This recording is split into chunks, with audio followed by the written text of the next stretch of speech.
Hey guys, Elle here. So I'm back with another one of my monthly favorites. So these are my 20 favorites of May. I'm sorry if some parts are not really following the script because I just added additional favorites which I didn't rewrite the script for. So yeah, let's get right into it. My first favorite of May was IU's comeback with her album Palette. It's so pretty. I love the aesthetics that she did for this album. And IU is just so cute. She's love. So the first song that I like from her comeback was Can't Love You Anymore featuring Hyuk. So I really love it when two lovely singers get together and they create a beautiful track like this.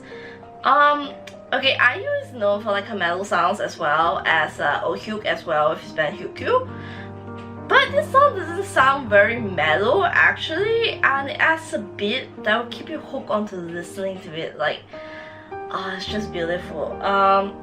Next is a Palette featuring G-Dragon.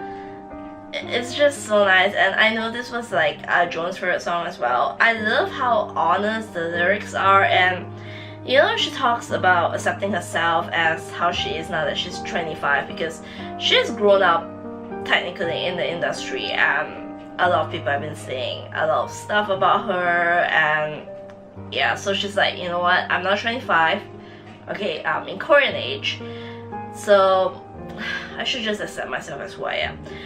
JD's part is so much love and it works so well with the track, and I like how like GD had IU at his concert in Seoul and performed the track live. It was so beautiful.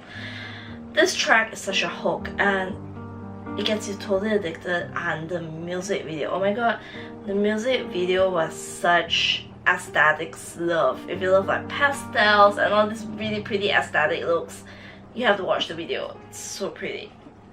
The last song that I liked from the Palette album was the ending scene. I know I'm saying a lot of aesthetic loves, but I don't know, IU somehow made the music videos so pretty, like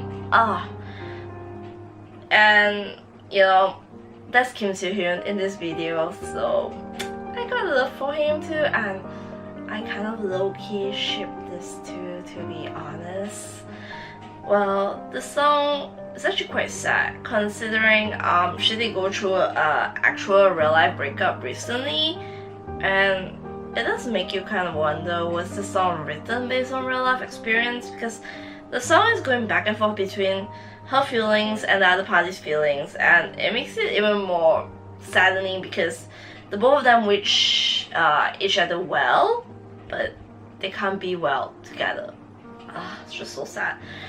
Second one is Paramore's comeback. So Paramore made a comeback with After Laughter. I believe this is like after 3 years or 4 years at most. And I would say this album is something really different compared to all the other all the tracks and albums that they did. It has these bubbly moments even if the lyrics actually sound sad, and it also has like the sad angst moments as well. Hard Times, Told You So and Pool are really great tracks to listen to while you're like driving. 26 and Tell Me How are kind of like tracks that I will put on when I need those really mellow, cry it out days.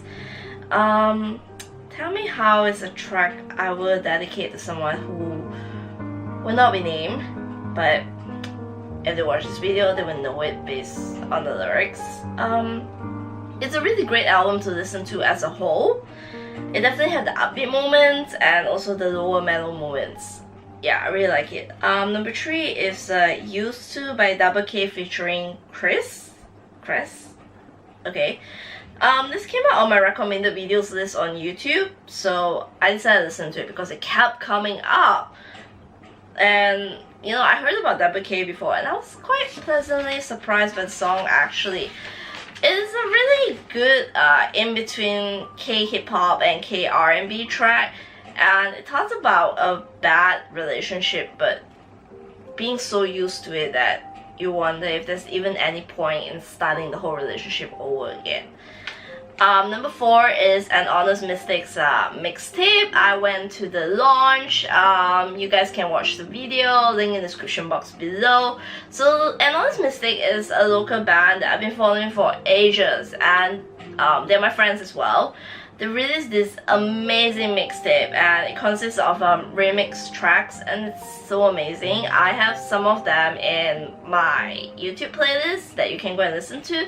And if you guys have seen my ending, like the cloud scenes and the night scenes, I've actually been using tracks by An Honest Mistake for those like 20-second ending scenes. So yeah, that's kind of like a little taste of preview of what is it like. So for me, EDM has always been a good mix with rock, and kind of certainly prove it. So go and check them out. All the links and everything will be in the description box below.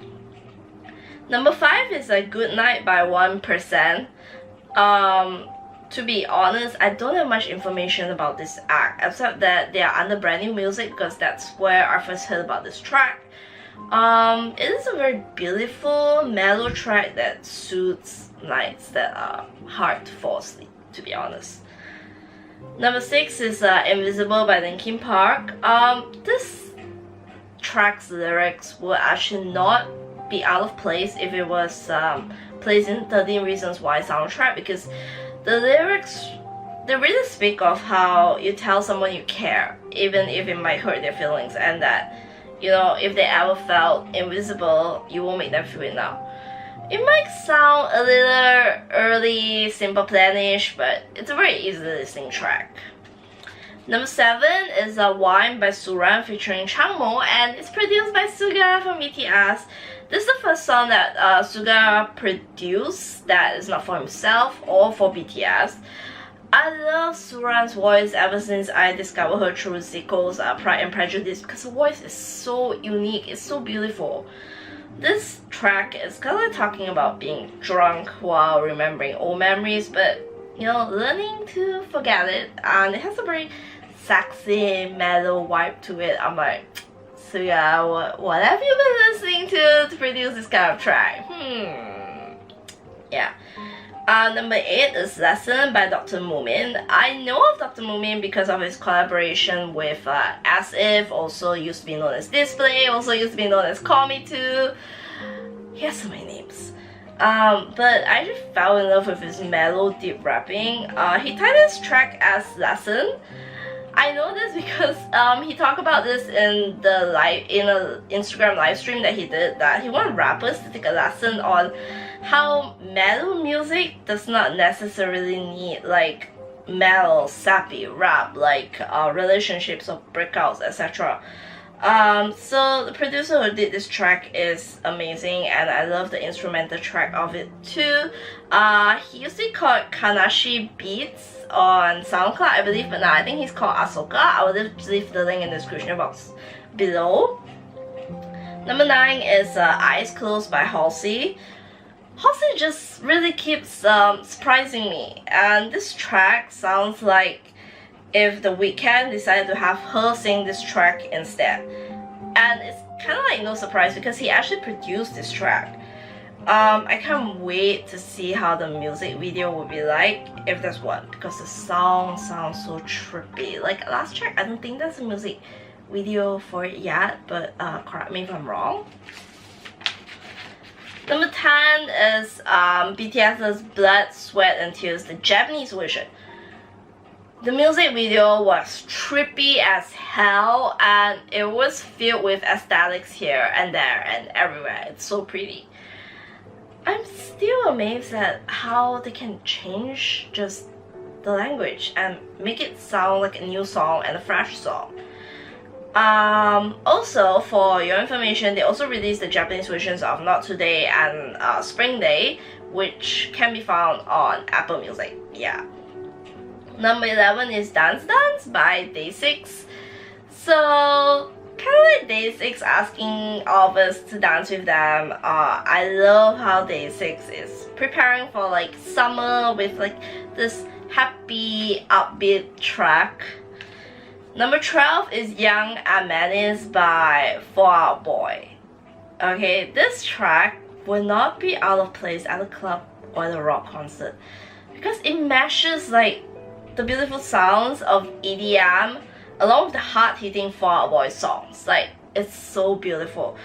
That music video is so trippy as well. Like, to be honest, if you're someone who does that kind of other stuff that I don't personally endorse, please don't take those stuff and watch the music video. I think you would feel really whacked after that. I can't wait to see what the FOB Boys has in store for us. It's such a long wait to October, man. Number 13 is Help by Papa Roach. Scars was a song that I used to blast a lot in high school, and I still blast it occasionally. So if you like Scars, Help is kind of similar to that as well. Basically, it's a song crying out for help because you feel like you're drowning in yourself. Number 14 is Sad Song by We the Kings featuring Elena. This song's music video came up in my recommended videos in my YouTube several times, so I decided to listen to it because I quite like We the Kings. I never expected that impactful video that I almost cried watching it, to be honest. The lyrics are beautiful and it talks about without a certain person in your life, everything just becomes a sad song, and the music video definitely shows that. The ending is suddenly a twist, and the singer explained that being on tour a lot and being away from family, when you do get an unexpected call, you go through all the worst scenarios in your mind and you let yourself think of that before you hear that everything is actually okay. So I'm not gonna spoil anything too much, so you have to kind of like watch the music video for yourself to kind of like see it and feel it. Number 15 is One More Like, the album by Linkin Park. I know I already talked about Linkin Park early on, but come on, their brand new album finally released, and they were so sweet to actually release like the tracks on their YouTube, and practically almost half of the album was actually released as singles or on their YouTube before the album was even out. So now that the album is out, I feel like a present has finally arrived. Yeah. And yes, LP do sound different, but it's in a good way. I quite like it. Number 16 is okay, I'm gonna butcher this somehow, so forgive me. Hana za Kirino Kimitachi Ihi, but this is the Taiwanese version. This was actually a drama that I religiously watched when I was in high school, but for some really odd reason, I never managed to catch the ending, even when they did a rerun on TV. It's so weird. I like that I follow like a good 80 to 90% of the manga, and the ending is very open-ended, but it certainly did not follow how the manga ended. I just found myself rooting for this version of Sano compared to the 2007 Japanese series one that I rooted more for Nakatsu. In terms of which one I like better, I have to say that the Japanese version has more laughter, but in terms of storyline and plot, the Taiwanese version certainly had a little bit more. So it's kind of like up to your preference which one you prefer actually. And I know they did a remake of the 2011 one in the Japanese version. I have not watched that one yet, so even when I do watch it, I will let you guys know how I think of that one. And there's also the Korean version one, which is To the Beautiful You. No, have not watched that yet as well. Number 17 is Makeup. So it is the Claire's Mochi BB cushion. Yeah. So this was the cushion I was using mostly when I did put on foundation for my makeup looks in May. I love how natural it looks and it doesn't feel too heavy or dry on my skin. It was also really good for the dry Jakarta weather. I actually brought this with me to Jakarta and it lasted through my sweaty moments during the BTS concert, because the only day that I did put on makeup when I was in Jakarta was for the BTS concert day. But I was sweating, it was hot and everything, but it lasted through. You can purchase it at Changmo for the full item, and they just brought in like the refill pouch thing, so it's kind of like you have to make your own refill. If you want more convenience, the puff and refill itself, you can actually purchase it on wishtrend.com, more for convenience sake actually. Number 18 is this beautiful, gorgeous palette here. So pretty. So this is the Kat Von D Beauty's Alchemist palette.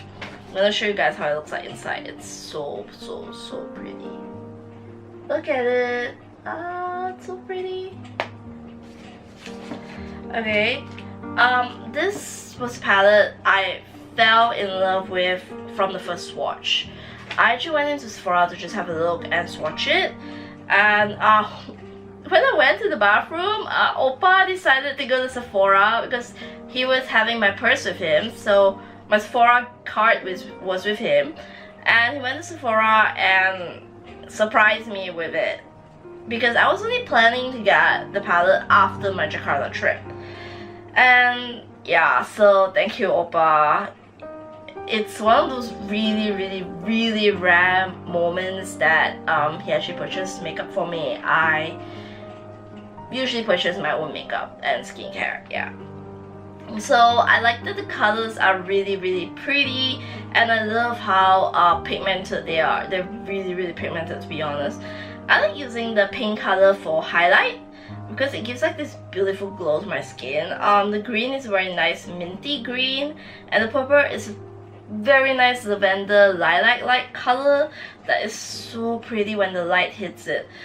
I kind of have yet to experiment with the blue color because I haven't done a blue makeup look in a while.